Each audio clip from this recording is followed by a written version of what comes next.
The Silent Hunters. Target acquired. Lieutenant Sarah Chen whispered, her fingers dancing across the holographic interface of the UES Phantom.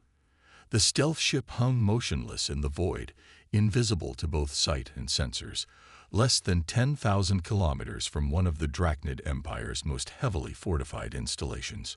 Commander Marcus Torres stood at the bridge's center, his weathered face illuminated by the soft blue glow of tactical displays. 20 years ago, he had watched Earth burn under Drachnid weapons fire. Now, he commanded humanity's deadliest secret. A ship that shouldn't exist, built with technology the Drachnids believed impossible for primitive humans to develop. Status report, Torres commanded, his voice steady despite the tension crackling through the bridge. Cloak stable at 98%, Chen reported. Gravitational distortion field is masking our mass shadow perfectly. We're a ghost, sir. Dr. Kira Patel, the ship's chief engineer and the mastermind behind its revolutionary stealth system, looked up from her station. They still can't see us. The Drachnids rely too heavily on quantum detection arrays. They never considered someone might find a way to bend gravitational fields at the quantum level. Torres allowed himself a grim smile. That was the Drachnids' greatest weakness, their absolute certainty in their own superiority. They had nearly wiped out humanity in the war, reducing Earth's population from billions to mere millions. But they had made one critical mistake. They had left enough humans alive to learn, to adapt, and to plan their revenge. The Phantom was the product of 15 years of secret development in hidden bases throughout the Sol system. While the Drachnids believed they were watching over a broken primitive species struggling to rebuild, humanity had poured every resource into creating something unprecedented. A true stealth ship. "Show me the target," Torres ordered. A three-dimensional hologram materialized in the bridge's center, displaying the massive Drachnid installation. Station KX-549 was a crucial military research facility, where the Empire developed its most advanced weapons technology. Its destruction would do more than cripple Drachnid military research. It would shatter their sense of invulnerability.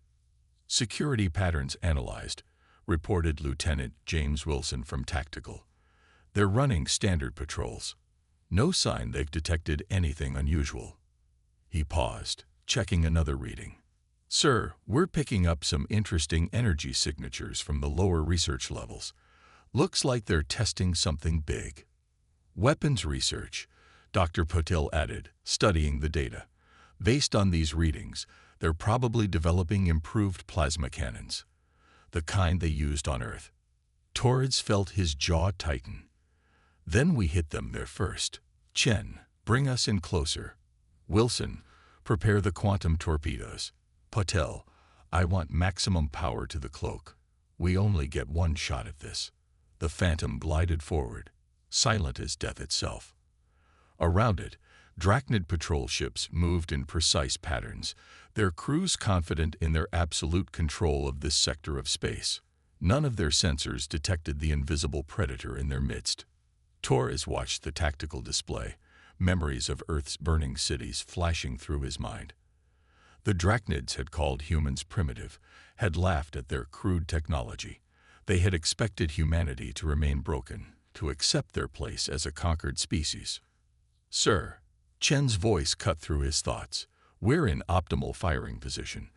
All weapons have clear lines of sight to critical target areas." Torres nodded, his expression hardening. "Send the signal." Throughout the Sol system, hidden human bases received a simple encoded transmission. The war that would reshape the galaxy was about to begin. "Weapons hot," Wilson reported. "Quantum torpedoes locked on target.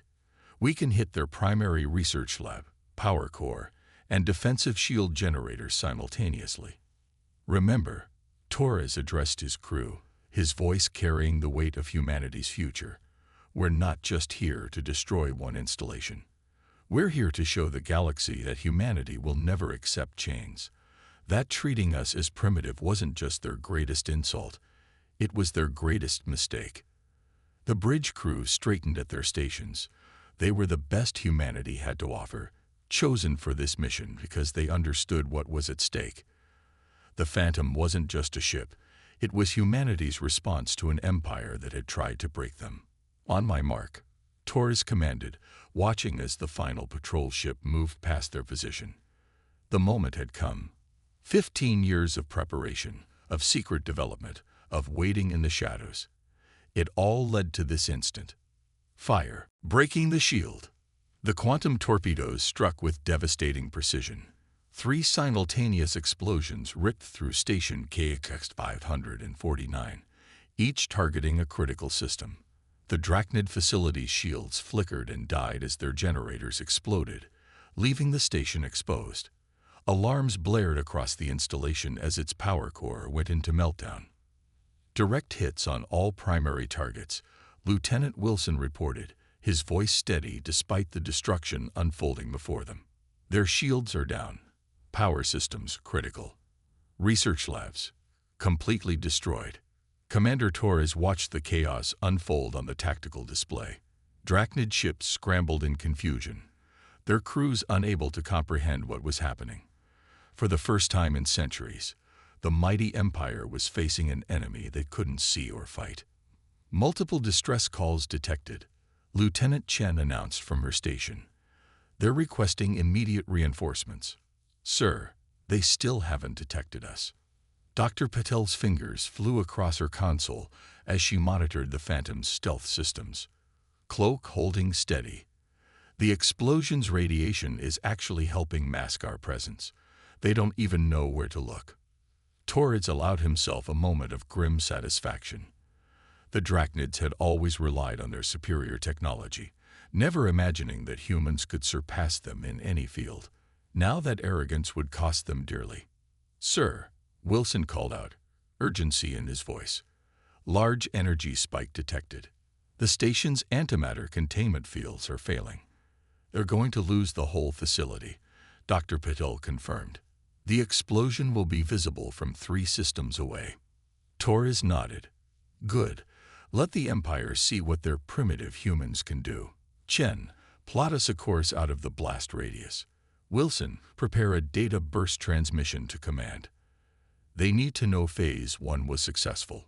The Phantom glided away from the doomed station, maintaining its perfect stealth as Drachnid ships rushed past them toward the facility.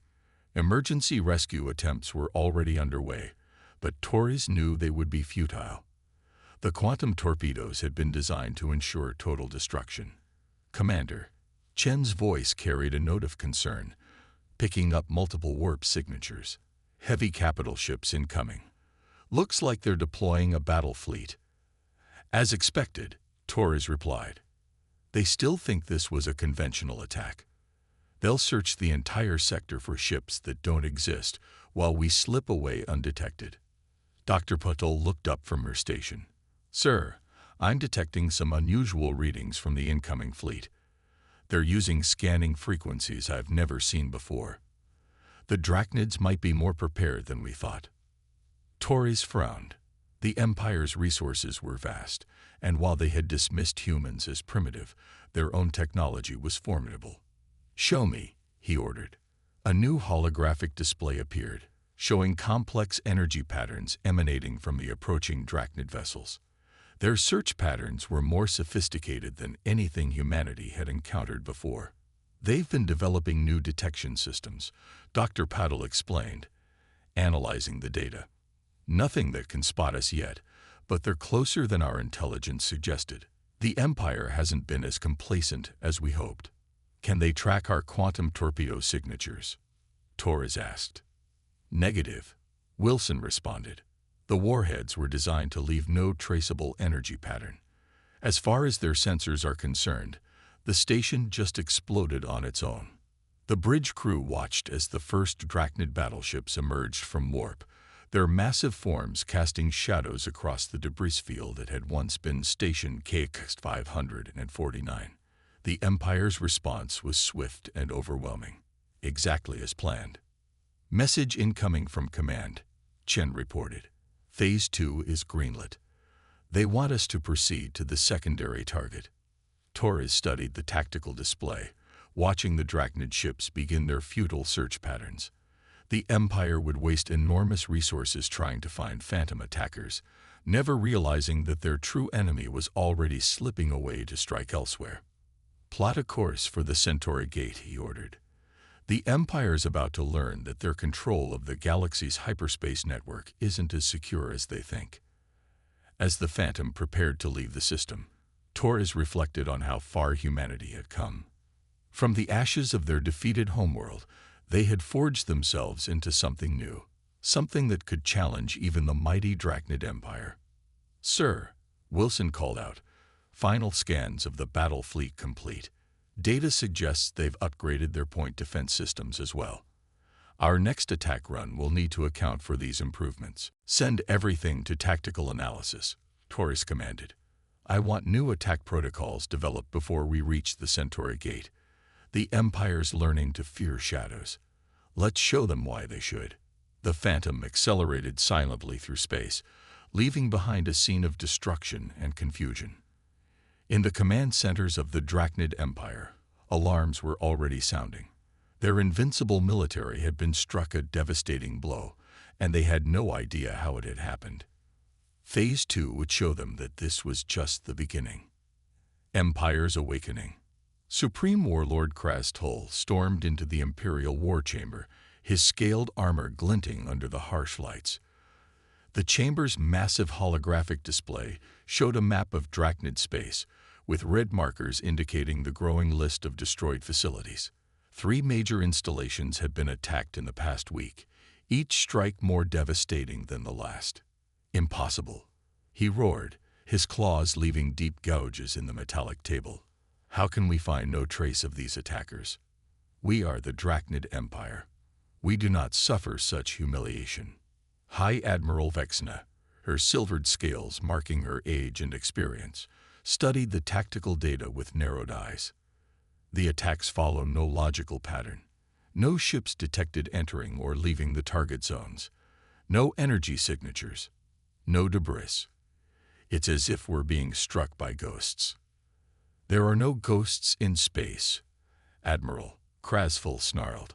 "Only enemies we haven't caught yet. What of the humans? Their worlds have been suspiciously quiet." "The humans." Vexna's laugh was bitter. "We reduced them to primitive survivors 15 years ago. Their technology was centuries behind ours. They can barely maintain their orbital stations, let alone mount attacks like these." Deep in human-controlled space, the UES Phantom was proving that assumption devastatingly wrong. Commander Torres stood on the bridge as his crew prepared for their most ambitious strike yet. The Centauri Gate, the Empire's primary hyperspace hub connecting their core worlds to the frontier. "Stealth systems at maximum efficiency," Lieutenant Chen reported. "The Empire's new detection grids aren't even close to finding us." Dr. Patel looked up from her engineering station. "They're trying, though. Each new scan pattern shows they're getting more desperate. They're burning through power cores trying to find us." "Let them search," Torres replied. "Every resource they waste looking for us is one they can't use to oppress others." "Wilson, status on the gate's defenses." "Heavy," the tactical officer responded. "They've doubled the patrol ships and installed new sensor arrays. But they're still looking outward, watching for approaching ships. They haven't figured out we can slip right through their perimeter." Back in the Imperial War Chamber, a young officer burst in, his scales pale with urgency. "Supreme Warlord. Another attack. The Helios Research Station has gone dark." Krastul's roar of rage echoed through the chamber. 4 attacks. 4 of our most secure facilities. Destroyed without a trace. I want answers, not excuses." Vexna's expression hardened. "My lord, I've been analyzing the attack patterns. There's something elegant about them. Each strike not only destroys a target but forces us to redistribute our forces, weakening other sectors. Whoever is doing this understands our defense protocols intimately. Are you suggesting traitors within the Empire?" Krasful's voice was dangerous. "No, my lord. I'm suggesting something worse. An enemy that has studied us, learned our weaknesses, and developed weapons specifically to exploit them. An enemy we thought we had defeated. The Supreme Warlord's eyes widened as understanding dawned. The humans. But how?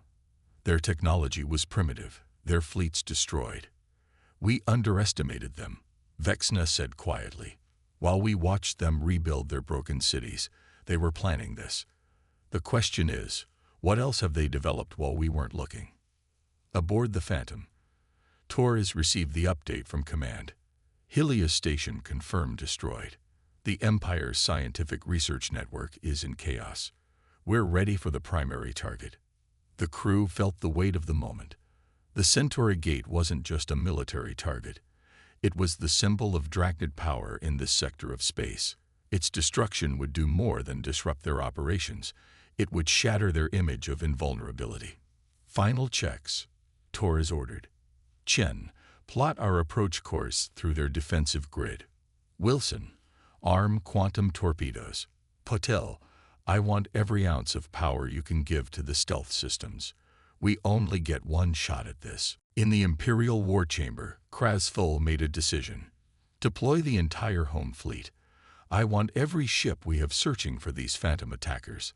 No system goes unchecked, no shadow unexplored. We will find them, and we will show them why the Drachnid Empire has ruled the stars for 1,000 years. But as the Empire's mighty fleets began to move, the invisible predator was already among them, preparing to strike at their very heart. The humans hadn't just developed new technology.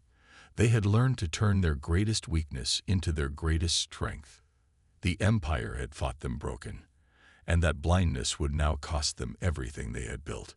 The war for the galaxy's future was about to enter its final phase, and the Drachnids were only beginning to realize how badly they had underestimated their supposedly primitive enemies. The hunter becomes the hunted. Emergency power to stealth systems. Commander Torres ordered as warning indicators flashed across the Phantom's bridge. Something had changed. For the first time since the campaign began, the hunter had become the hunted. Multiple detection pulses incoming, Lieutenant Chen reported, her fingers dancing across the controls. They're using some kind of quantum resonance scanner. Our cloak is holding, but barely. Dr. Patel's face was illuminated by the red glow of emergency displays. They've adapted faster than we anticipated. These aren't standard Drachnid scanners. They've developed something new specifically to detect our gravitational distortion field. The Phantom hung in space, less than 1,000 kilometers from the Centauri Gate, their primary target. But now, instead of preparing for their attack run, they were fighting to remain undetected. Drachnid warships moved in complex search patterns around them, their new sensors probing the void. How did they do it? Wilson asked from Tactical, watching the enemy ship's movements. Our stealth technology was years ahead of anything they had. They reverse-engineered the quantum torpedo signatures, Dr. Patel explained, her voice tight with concentration as she worked to maintain the cloak. Every weapon leaves a trace, no matter how small. They'd been analyzing the debris from our previous strikes. Torres gripped the command rail, his knuckles white. The Drachnids had proven more adaptable than anyone had expected. Now, everything hinged on whether human ingenuity could once again overcome superior alien technology. Options, he demanded. We can't maintain maximum stealth indefinitely. Dr. Patel responded. The power drain is too high. In 20 minutes, we'll either have to reduce power or risk a core shutdown. If we reduce power, they'll detect us, Chen added. Those quantum resonance scanners are getting more accurate with each sweep. Torres studied the tactical display, watching the pattern of Drachnid ships. The Empire had finally awoken to the true threat they faced, and they'd responded with characteristic thoroughness. The Centauri Gate bristled with new defenses, and the space around it was filled with warships using their revolutionary detection technology. Sir, Wilson called out, new contact. Massive energy signature emerging from the gate. The crew watched as a ship unlike anything they'd seen before emerged from hyperspace. It was enormous, easily twice the size of standard Drachnid battlecruisers, its hull covered in complex sensor arrays. That's their new flagship, Dr. Paddle said, analyzing the readings. The energy outputs. They've taken everything they learned from our attacks and built a hunter-killer specifically designed to find us. Supreme Warlord Kraz Thul's personal vessel, Torres noted, recognizing the Imperial markings. He's commanding this operation himself. The massive Drachnid flagship began deploying what looked like satellites, creating a web of sensors around the gate, each one pulsed with the new quantum resonance technology, forming an ever-tightening net. They'll have us in 5 minutes, Chen reported, her voice steady despite the dire situation. The sensor web is too dense. We can't maintain the cloak against that many detection sources. Torres felt the weight of command bearing down on him. The Phantom carried humanity's hopes for freedom. And now they were trapped between an impossible battle and certain capture. But humans had survived impossible odds before. Dr. Patel, he said suddenly, the quantum resonance technology. It works by detecting gravitational distortions, correct? Yes, she confirmed. They're looking for the minute space-time fluctuations our cloak creates. And the Centauri gate. It generates its own gravitational field for hyperspace transitions. Dr. Patel's eyes widened as she understood.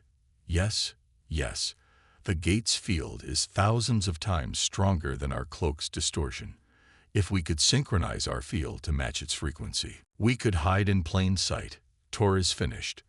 They'd never be able to distinguish our gravitational signature from the gate's own emissions. It's theoretically possible, Dr. Paddle said, already making calculations, but we'd have to drop our cloak completely for at least 30 seconds to reconfigure the field generators. We'd be visible to every ship out there. Torres looked at his crew. They had all known this mission might be a one-way trip when they volunteered. The only question was whether they would complete their objective before the end. How close do we need to be to the gate for this to work? He asked. Within 100 kilometers, Dr. Paddle replied. Any further and the field strength won't be enough to mask us. That's well within their weapons range, Wilson pointed out.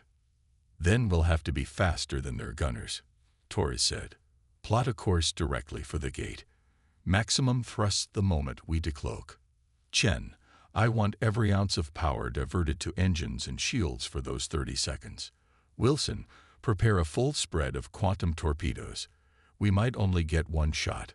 The crew moved with practiced efficiency, preparing for what might be their final mission.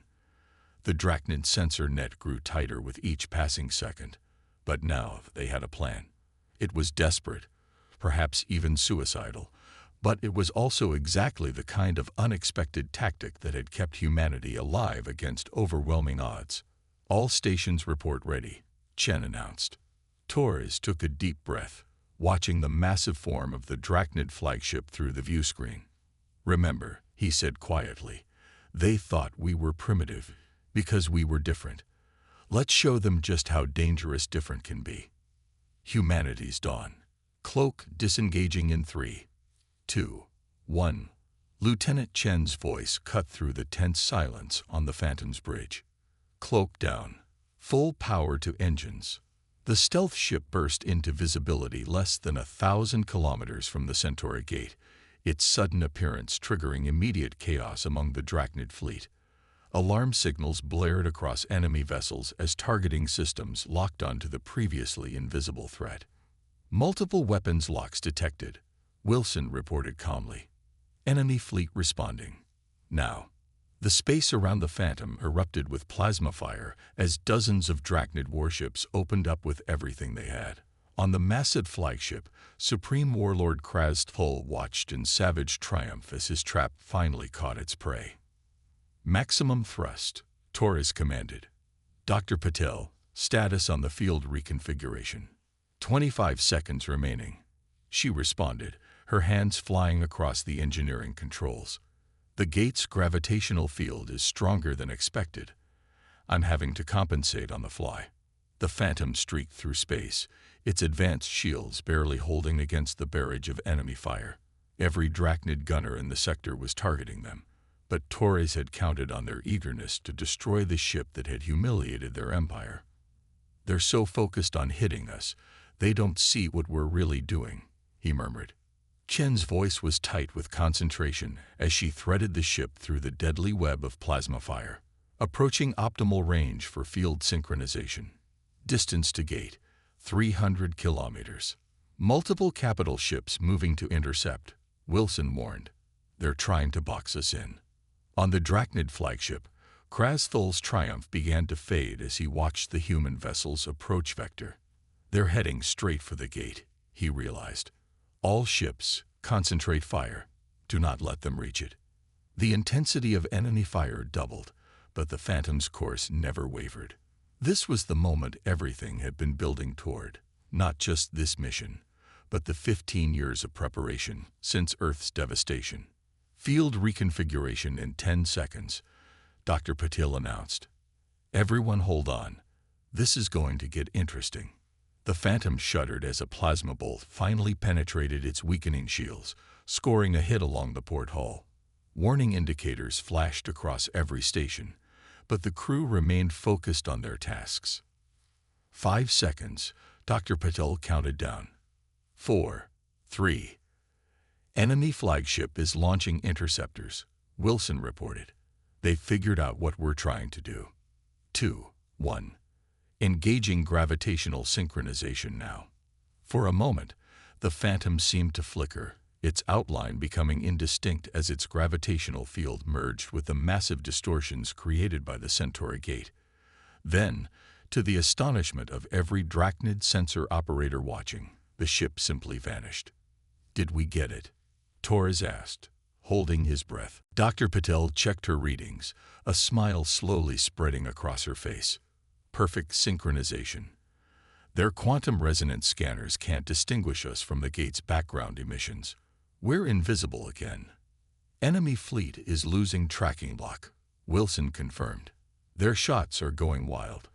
They have no idea where we are. Krasthul's roar of frustration echoed through his flagship's command center. Find them. They have to be here somewhere. But the humans had once again turned their perceived weakness into strength. The Drachnid's own arrogance in building such a massive hyperspace gate had given the Phantom the perfect cover it needed. All weapons ready, Wilson reported. We have clear shots of the gate's primary power core and control systems. Torres straightened in his command chair. Send the signal to command. Then target all quantum torpedoes on these coordinates. He transmitted a series of numbers to Wilson's station. Maximum yield. The tactical officer's eyes widened as he saw the targeting solutions. Sir, these aren't aimed at the gate's critical systems. These would hit the flagship's sensor arrays. Torres finished, along with their entire detection grid. Time to show the Empire that humans aren't just good at hiding. Message received from command, Chen announced. They say, let there be light. Torres allowed himself a grim smile. Fire. The Phantom's quantum torpedoes streaked out from seemingly nowhere, their trajectories masked by the gate's gravitational distortions. Before the Drachnid fleet could react, the weapons found their marks. Krasthul's flagship erupted in a series of precisely targeted explosions that destroyed its sensor systems and command centers. Simultaneously, the entire detection grid the Drachnids had so carefully constructed collapsed. Secondary targets locked, Wilson reported, ready to fire on the gate itself. But Torres raised his hand. Hold fire. Open a channel to the Drachnid fleet. Chen looked surprised but complied. Channel open. Sir. Attention Drachnid forces. Torres broadcast, his voice clear and unwavering. This is Commander Marcus Torres of the UES Phantom. Your flagship is crippled. Your detection grid is destroyed. We could demolish this gate and disappear before you could stop us. But instead, I offer you a choice. In the ruins of his flagship's bridge, Krasthul listened in stunned silence as the human continued. 15 years ago, you called us primitive. You tried to break us, to make us accept subjugation. Instead, we adapted. We evolved. We turned your greatest weapons against you. The question now is, have you evolved enough to recognize when it's time to change? Torres paused, letting his words sink in. We don't want to destroy you. We want you to understand that the galaxy is large enough for all of us. Acknowledge humanity as equals, end your empire's expansion, and we can work together to build something greater than either of us could achieve alone.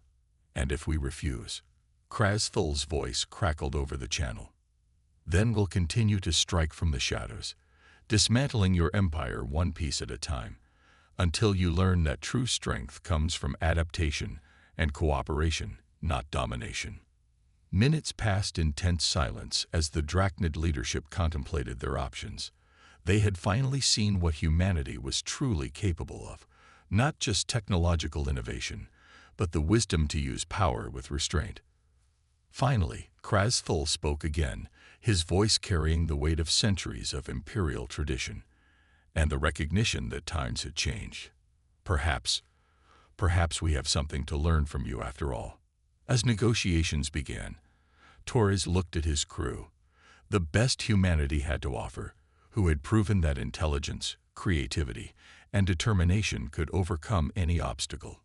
Send word to Earth, he ordered quietly. Tell them it's dawn.